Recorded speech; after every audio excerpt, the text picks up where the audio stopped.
सध्या प्रचार मोठ्या प्रमाणात चालू आहे. महाराष्ट्रामध्ये दिल्लीवरून नेते यायला लागलेले आहेत.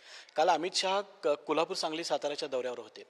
भाषणामध्ये छत्रपती शिवाजी महाराज आणि रामदास स्वामींचा पुन्हा संदर्भ जोडण्याचा त्यांनी प्रयत्न केलेला आहे आणि महाराष्ट्रातल्या तरुणांना एकत्रित करून महाराजांना पाठिंबा दिला असं त्यांचं वक्तव्य होतं.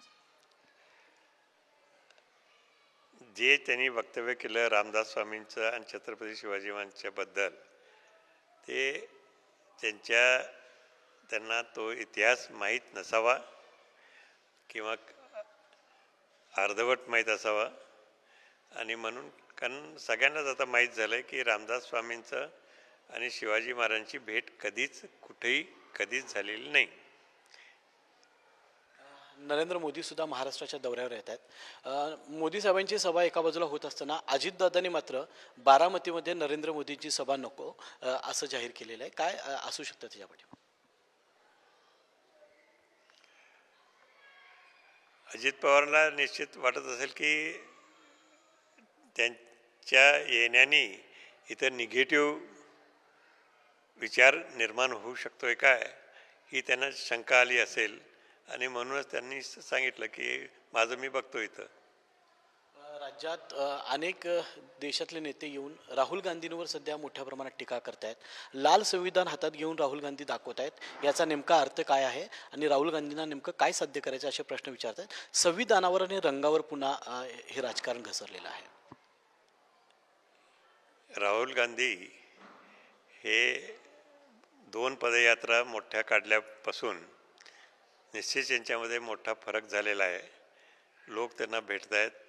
लोकांचे प्रश्न काय आहेत त्यांना चांगल्या पूर्वी माहीतच होते, पण आता चांगल्या तऱ्हेने समजायला लागलेत आणि ते एक प्रभावी नेता आहेतच आणि लोकसभेचे विरोधी पक्षाचे नेतेही आहेत आणि म्हणून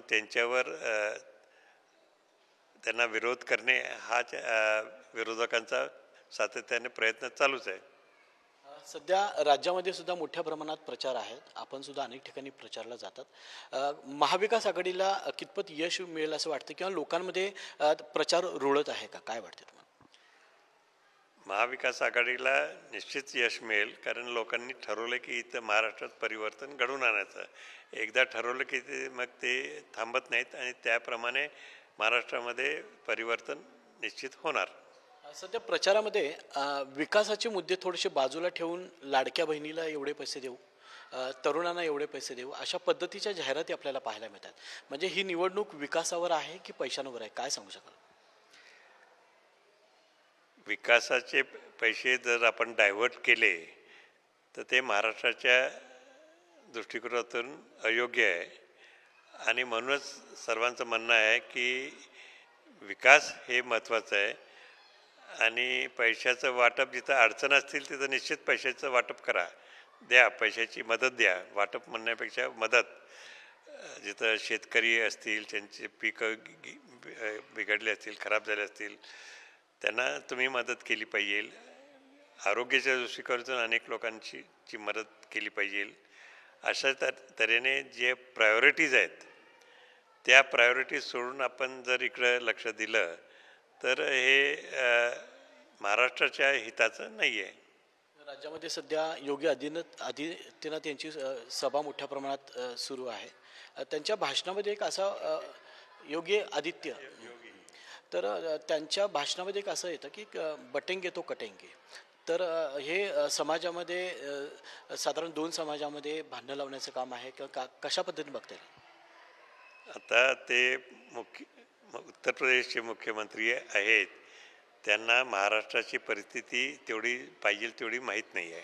महाराष्ट्राच्या कुठल्या विचाराने हे राज्य चालतं आहे, शिवाजी महाराजांच्या विचाराने, शाहू महाराजांच्या विचाराने आणि लोकशाहीच्या माध्यमातून आणि काँग्रेसच्या माध्यमातून एवढे वर्ष चाललंच आहे.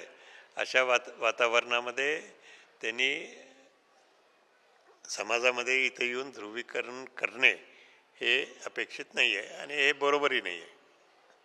कोल्हापूर जिल्ह्यामध्ये मोठ्या प्रमाणात आता प्रचार चालू आहे. कोल्हापूरचं विशेष करून उत्तरकडं सगळ्या राज्याचं लक्ष लागलं आहे.